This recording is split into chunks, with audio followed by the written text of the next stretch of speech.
Hello everyone. आज हम class 10th के मैथमेटिक्स के एक चैप्टर जिसका नाम है ट्रिग्नोमेट्री, इसका इंट्रोडक्शन देखेंगे। ठीक है, चलिए समझते हैं क्या ट्रिग्नोमेट्री का मतलब है।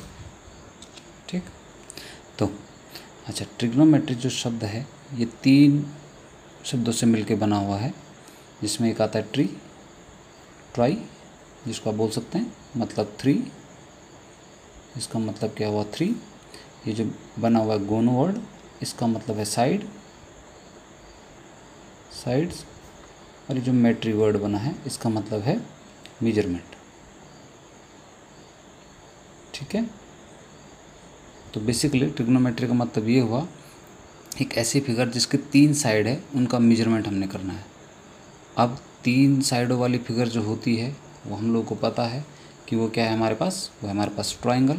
ठीक है, तो अब ट्रायंगल जो है वो किसी भी तरह का हो सकता है, मतलब एक ऐसा ट्रायंगल जिसमें तीनों के तीनों एंगल आपका, मान लो ये angle 1, this one is angle 2 and this one is angle 3। ठीक है, let consider this is A B and C. तो अभी तीनों जो एंगल हैं आपके ये एक्यूट एंगल हैं। ये acute angle means less than 90 degree के एंगल तीनों के तीनों, तो ये भी ट्रायंगल हुआ। ठीक है, अब एक ऐसा ट्रायंगल भी हो सकता है जिसमें आपका एक एंगल 90 डिग्री का हो। ठीक है, लेट कंसिडर ये आपका 90 डिग्री का angle, consider this is P Q R, एक ट्रायंगल है, एक एंगल आपका 90 डिग्री का और बाकी 2 आपके जो एंगल बनेंगे ये आपके एक्यूट एंगल होंगे, मतलब लेस देन 90 वाले। ये दूसरे टाइप का ट्रायंगल हो सकता है। अब एक ट्रायंगल आपका तीसरे तरह का भी हो सकता है जिसमें कि एक एंगल आपका मोर देन 90 डिग्री हो सकता है। ठीक है, इस तरह से कुछ। ठीक है, और बाकी जो 2 एंगल होंगे वो आपके फिर से एक्यूट एंगल्स होंगे। ठीक है, let consider this is X Y Z. ठीक है, तो हमारे पास 3 टाइप के ट्रायंगल्स हैं बेसिकली। अब इन 3 ट्रायंगलों को अगर हम देखें तो ये है हमारा acute angle triangle, this one is right angle triangle, this one is obtuse angle triangle. ठीक है, अच्छा, अब क्लास 10th की अगर हम बात करें तो क्लास 10th में हमने जो मेजरमेंट करना है, जो एंगलों का मेजरमेंट करना है और जो साइडों का मेजरमेंट करना है, वो केवल और केवल इस ट्रायंगल की बात करेंगे हम, यानी कि राइट एंगल ट्रायंगल की। ठीक है, अब ये राइट एंगल ट्रायंगल ही क्यों पढ़ रहे हैं हम पहले 10th क्लास में, है ना। एक्चुअली इस चैप्टर का नाम ही आपको दिख रहा होगा, ट्रिग्नोमेट्री का इंट्रोडक्शन है ये, मतलब ट्रिग्नोमेट्री यहाँ से स्टार्ट होती है क्लास 10th से। तो इन दोनों के बारे में, ये इनके इसके एंगलों को जानने के लिए और ऑब्ट्यूज एंगल ट्रायंगल के एंगलों को जानने के लिए हमें +1 +2 का वेट करना पड़ेगा। ठीक है, +1 +2 में हम जानेंगे कि इनको कैसे निकालते हैं। तो फिलहाल क्लास 10th में आपको बेसिकली किसके बारे में पढ़ना है, राइट एंगल ट्रायंगल्स के बारे में। ठीक है, चलिए अब चलो, ये तो हमारा थोड़ा सा इंट्रोडक्शन हो गया। अभी हम बात करते हैं कि हमें इस ट्रिग्नोमेट्री की ज़रूरत क्या है, हमें ये ट्रिग्नोमेट्री की नीड क्या है। तो अगर मैं इसकी नीड की बात करूँ, क्यों जरूरी है ये, ठीक है, तो इसकी नीड कहाँ है। अच्छा, आप लोगों को अगर कुछ एग्जांपल मैं दे के बोलूँ तो जैसे हम लोग पढ़ते हैं बेसिकली कि बुर्ज खलीफा की हाइट कुछ है, या किसी पहाड़ की हाइट इतनी है, या हम पढ़ते हैं कि अर्थ से लेके और किसी प्लेनेट तक की डिस्टेंस इतनी है, या अर्थ से सन तक की डिस्टेंस इतनी है। आपको क्या लगता है कैसे निकाली गई होगी? क्या अर्थ से लेके जुपिटर तक कोई बंदा, मतलब कोई दूसरा आदमी जुपिटर पर गया होगा और एक आदमी अर्थ पे है और ये मेजरिंग टेप लेके नाप रहे होंगे क्या लेंथ को? एग्जैक्टली नहीं ना।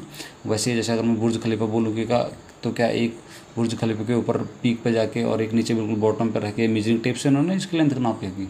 एग्जैक्टली नहीं, है ना। तो एक्चुअली इन सब चीज़ों को मेजर करने के लिए हमारी एक ब्रांच काम करती है जिसको हम ट्रिग्नोमेट्री बोलते हैं। ठीक है, तो इन चीज़ों को नापने के लिए, डिस्टेंस नापने के लिए, हाइटें नापने के लिए चीज़ों की, इसलिए हम यूज़ करते हैं ट्रिग्नोमेट्री का। ठीक है, ये ट्रिग्नोमेट्री हमारा इसमें यूज में आती है। ठीक है, तो इसकी नीड क्या हो गई, to find out the distance, to find out the distance, the distances between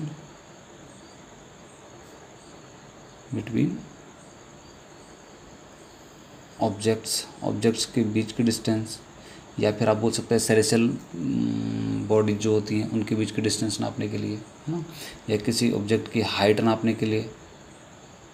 ठीक है, इन सब चीज़ों के लिए इसका यूज किया जाता है। ठीक है, चलिए अब ज़रा और बात करते हैं। तो एक राइट एंगल ट्रायंगल को अगर हम देखें तो इस राइट एंगल ट्रायंगल में बेसिकली क्या क्या चीज़ें हमारे पास हैं। तो एक तो हमारे पास 90 डिग्री का एंगल जो हमें पता ही है ना। Let consider this is A, B and C. ये 3 एंगल हैं इस ट्रायंगल के, ए बी सी, और बी पे आपका 90 डिग्री मैंने बना दिया है। ठीक है, अब 90 डिग्री बना दिया तो राइट एंगल ट्रायंगल है। अच्छा, 90 डिग्री के बिल्कुल ऑपोजिट वाली जो साइड होती है, this side is always always always, remember always this side is hypotenuse. इस साइड को हम हाइपोटेन्यूस कहते हैं। ठीक है, हिंदी में जिसको कर्ण भी कहते हैं। अच्छा, ध्यान रखना ये हाइपोटेन्यूस जो है राइट एंगल ट्रायंगल में सबसे लंबी साइड भी होती है, सबसे लंबी साइड भी होगी, और हमेशा इस राइट एंगल के ऑपोजिट वाली साइड होगी। करेक्ट। अब बात करते हैं, 2 चीज़ें और आती हैं इसमें, एक है बेस, ठीक है, और एक है परपेंडिकुलर। ठीक है, अब ये बेस और परपेंडिकुलर की अगर हम बात करें तो ये बेस और परपेंडिकुलर इंटरचेंज आपस में होते रहते हैं। ठीक है, अब ये कैसे पता लगाएंगे कौन बेस है कौन परपेंडिकुलर है, तो थोड़ा इसको समझते हैं। मान लो कि आपको एक एंगल, इस एंगल सी के बारे में आपको कुछ जानकारी दी है कि लेट कंसिडर के आपको बोला गया है कि ये एंगल 40 डिग्री का है, या कोई भी एंगल आपको ये दिया है, कितना भी दिया है। तो अब इस केस में ध्यान रखिए कि ये आपका बेस बनेगा, ये आपका बेस बनेगा।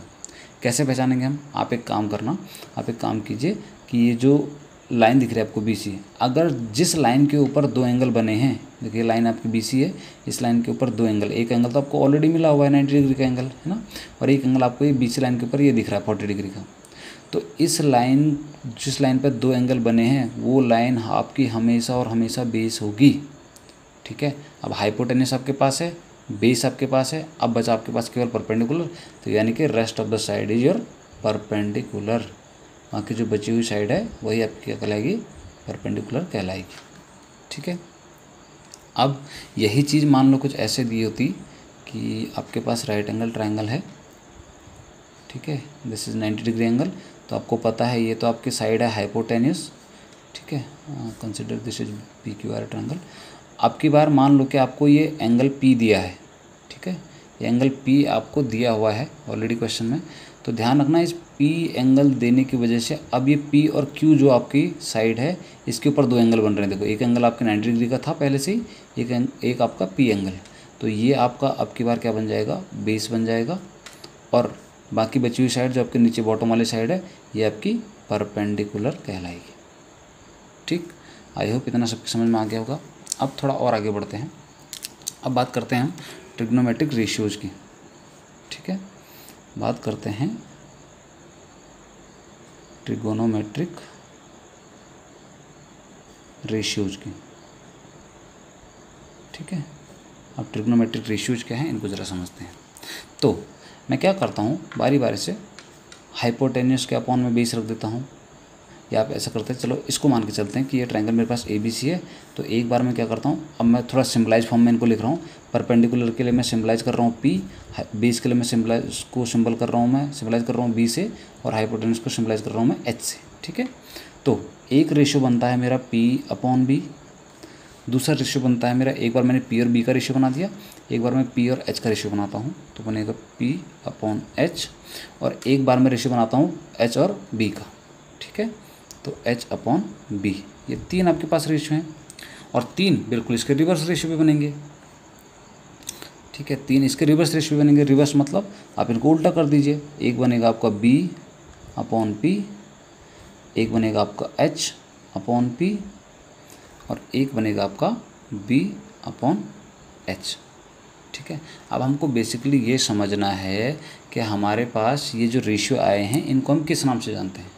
तो अगर आप लोगों ने कभी छोटी बचपन में एक फार्मूला पढ़ा है, पंडित बद्री प्रसाद हर बोले, तो यही वो फार्मूला है। अब देखिए, इसमें जो P/H है आपका, ठीक है, या यहाँ देखो आप, ये जो आपका बना हुआ रेशियो P/H, इसको हम किस नाम से जानते हैं? इसको हम साइन के नाम से जानते हैं, SINE, ये साइन के नाम से जानते हैं। ठीक है, उसके बाद ये जो आपका B/H है, ठीक है, base upon hypotenuse, base upon hypotenuse मतलब ये वाला आपका। ठीक है, तो ये है आपका कोसाइन, COSINE, ये साइन था, ये कोसाइन है, ठीक है।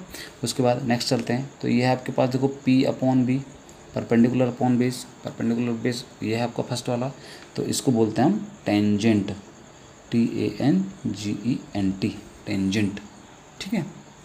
अब जो इनके उल्टे रेशियोज हैं, ठीक है, उल्टे रेशियोज में ये टेंजेंट का जो उल्टा रेशियो देखो, ये P/B था, ये B/P है, तो टेंजेंट का जो उल्टा रेशियो होता है उसको हम बोलते हैं cotangent, this is called cotangent, ठीक है। अच्छा, जो साइन है P/H, इसका जो उल्टा बनता है H/P, तो इसको हम बोल देते हैं कोशिकेंट, ठीक है, कोशिकेंट।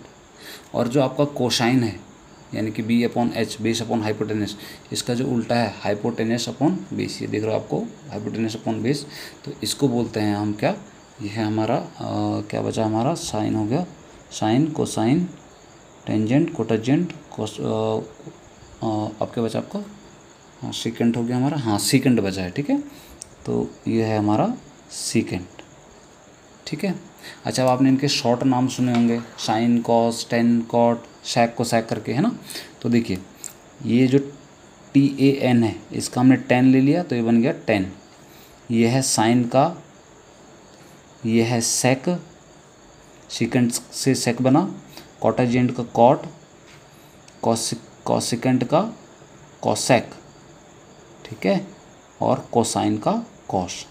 तो ये आपके पास हो 6 ट्रिग्नोमेट्रिक रेशियोज हो गए, ठीक है, जिसमें आपका साइन, कॉस, टेन, कॉट, सेक और कोसेक।